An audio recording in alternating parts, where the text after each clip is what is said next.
तो कहानी की शुरुआत होती है और हमें रॉजर नाम के एक लड़के को दिखाया जाता है जो कि अपनी स्कूल की छुट्टियां होने के बाद वो अपने घर आ रहा था और उसको घर छोड़ने के लिए उसकी घर की नौकरानी आई होती है। यहाँ पर हम देखते हैं कि रॉजर अपनी नौकरानी को देखने के बाद मन ही मन बहुत ही ज्यादा खुश हो रहा था। अब हम देखते हैं कि वो घर पहुंच जाने के बाद अपनी मॉम से मिलता है, लेकिन उसकी मॉम की नजर उसके गीले पैंट पर पड़ जाती है। दरअसल यहाँ पर हम जान पाते हैं कि रॉजर ने अपनी नौकरानी को देखते हुए अपनी पैंट को गीला कर लिया था, जिसको उसकी मॉम देख लेती हैं। अब अपने घर के अंदर जब वो आता है तब वहाँ पर वो अपनी सिस्टर से भी मिलता है, जिसके बाद उसकी सिस्टर उसे अपना घर और जंगल घुमाने के लिए लेकर जाने लगती है। अब जब वो जंगल में जाता है तभी उसकी वही नौकरानी उसे फिर से मिल जाती है। जब वहां पर उसकी नौकरानी को इमरजेंसी लग जाती है तब वो वहां से भागने लगता है, लेकिन तभी भागते हुए उसका पैर फिसल जाता है और वो नीचे गिरता है। तभी उसे पता चलता है कि जंगल से किसी और की भी आवाज आ रही है, और जब वो उस आवाज की तरफ और पास जाकर देखता है तब पता चलता है उसे कि उसके घर की नौकरानी किसी और आदमी के साथ वहां पर रोमांस कर रही है। और ऐसा देखकर रॉजर फौरन अपने घर पर आ जाता है। अब जब वो अपने घर के कमरे में होता है तभी उसे फिर से आवाज सुनाई देने लगती है। अब जब वो अपने दरवाजे से बाहर देखता है तभी उसकी नौकरानी उसे दिखाई देती है, जो कि अपने रूम से आधी ही बाहर निकली होती है और वहां भी कोई उसके साथ इंटीमेट हो रहा होता है। अब जब ये अपनी बहन के साथ सोने लगता है तब उसकी बहन उसे बताती है कि हमारे घर में जो आंटी रहती है वो अभी तक वर्जिन है। अब अगली सुबह उसकी सिस्टर फिर से उसे जंगल घुमाने के लिए लेकर जाने लगती है। तब उसकी नजर वहां पर पड़ती है कि जहां पर उसके घर की नौकरानियां नहाने के लिए आया करती हैं, और तभी वहां पर एक एक करके उसके घर के नौकर भी आने लगते हैं। और इन तीनों नौकरों को देखने के बाद यहाँ की नौकरानियां अजीब अजीब इशारे भी करने लगती हैं। अब इसके बाद हम देखते हैं कि रॉजर नौकरानियों को और भी करीब से देखने की कोशिश करता है, लेकिन वहीं का एक नौकर उसे ऐसा करते हुए देख लेता है और उसको वहां से फौरन जाने के लिए कहने लगता है। तभी उसे वहां पर उसकी सिस्टर मिल जाती है, जो कि उससे पूछती है कि अब तक तुम कहाँ गायब हो गए थे। अब इसके बाद उसकी सिस्टर उसे पास ही की चर्च में लेकर जाती है और उसको वहां से चर्च की छत पर लेकर जाती है। और वहां पहुंचने के बाद वो दोनों देखते हैं कि वहां पर रॉजर की आंटी आई हैं, जो कि चर्च के फादर से कहती हैं कि जब से हमारे घर में रॉजर आया है तभी से मैं उसे पसंद करने लगी हूँ और मेरा बस दिल कहता है कि मैं उसके साथ अपनी हर रात गुजारूं। अब जब रॉजर को ये बात पता चलती है तब वो बहुत ही हैरान हो जाता है।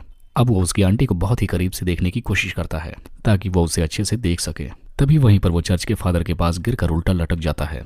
तब वहां पर चर्च के फादर उसे पकड़ लेते हैं और उसकी शिकायत उसकी मदर से करते हैं। तब उसकी मदर पूछती है कि आखिर इसकी सजा क्या होनी चाहिए। तब फादर कहते हैं कि इसे पीछे से 100 बार मारा जाए, और ये सब कुछ उसकी नौकरानी और सिस्टर देख रही होती है। अब इतना सब कुछ होने के बाद हम देखते हैं कि रॉजर अपनी सिस्टर के साथ फिर से सोने के लिए आ जाता है, लेकिन तभी वो बाहर देखते हैं कि उसकी एक नौकरानी फिर से किसी के साथ इंटीमेट हो रही होती है। और अब जब वो उस शख्स को देखने की कोशिश करता है तो वो आदमी दिखाई नहीं देता। अब जब वो नौकरानी रॉजर के पास आती है तब वो उससे पूछता है कि आखिर बाहर कौन है जो कि सरेआम ऐसे काम करता है। तब वो नौकरानी रॉजर से कहती है कि ये हम सब लोगों का सीक्रेट है, और बस वो इतना ही कहकर वहां से चली जाती है। अब थोड़ी देर बाद रॉजर को वहां पर एक बुक मिलती है जो कि हवस भरी कहानियों से भरी होती है।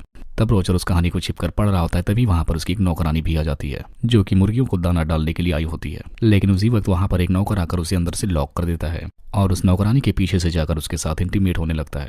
अब अगले दिन हम देखते हैं कि रॉजर एक नौकरानी को अपने कमरे में बुलवाता है और उसे वहां पर टच करने की कोशिश करता है, लेकिन तभी वहां पर दूसरी नौकरानी भी आने लगती है, जिसे देखने के बाद रॉजर वहां से भाग निकलता है। अब यहाँ पर भी रॉजर को कुछ नहीं मिलता, जिसके बाद वो घर जाता है। तभी उसे रास्ते में एक नौकरानी मिलती है जिस पर पीछे से वो हमला कर देता है। अब वो नौकरानी पहले तो उसे मना करती है, लेकिन फिर बाद में वो भी मान जाती है। अब अगले दिन घर के सारे मर्द किसी काम से बाहर चले जाते हैं, तब इसका फायदा रॉजर उठाता है। तब वो कमरे में जाकर एक नौकरानी के साथ इंटीमेट होता है। अब रात हो जाने के बाद रॉजर अपनी आंटी का इंतजार कर रहा होता है। अब काफी रात गुजरने के बाद उसकी आंटी आ भी जाती हैं और यहाँ पर ये दोनों बहुत सारी बातें करने लगते हैं। फिर वो उससे कहता है कि तुम अभी तक वर्जिन हो और इसमें मैं तुम्हारी मदद कर सकता हूँ। लेकिन यहाँ पर पहले तो उसकी आंटी रॉजर को मना करती हैं, लेकिन उसके फोर्स करने के बाद वो मान जाती हैं, जिसके बाद आज रात ये दोनों यहीं पर इंटीमेट होने लगते हैं। अब कुछ देर बाद वहां पर हेलेन नाम की नौकरानी आती है। तभी रॉजर उसे पकड़ लेता है और यहाँ पर उसके साथ भी इंटीमेट हो जाता है। अब अगले दिन हम देखते हैं कि रॉजर अपनी हवस मिटाने के लिए अस्तबल में जाता है, जहाँ पर रॉजर एलिसा को सेड्यूस करने लगता है और यहाँ पर वो इसके साथ भी फिजिकल रिलेशन बना लेता है। अब यहाँ पर हमें पता चलता है कि रॉजर ने अपने घर की किसी भी लेडी को नहीं छोड़ा है।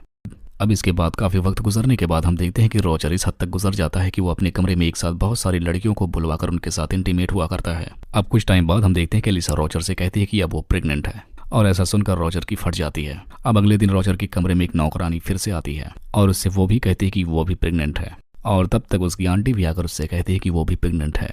तब यहाँ पर हमें पता चलता है कि रॉजर जिस किसी के साथ भी इंटीमेट होता है उसे प्रेग्नेंट करके ही छोड़ता है। अब इसके बाद यहाँ पर रॉजर की स्कूल की छुट्टियां खत्म हो जाती हैं और अब वो अपने स्कूल वापस जाने के लिए रेडी हो रहा होता है। तभी वहाँ उसके पास एक और लड़की आती है जो कि उससे कहती है कि वो भी प्रेग्नेंट है और ये बेबी तुम्हारा है। और ऐसा सुनने के बाद रॉजर और भी ज्यादा शॉक्ड हो जाता है और आखिरकार रॉजर सारी लड़कियों को ऐसे ही छोड़कर अपने स्कूल वापस चला जाता है। और इसी को दिखाते हुए इस कहानी का यहीं पर एंड हो जाता है।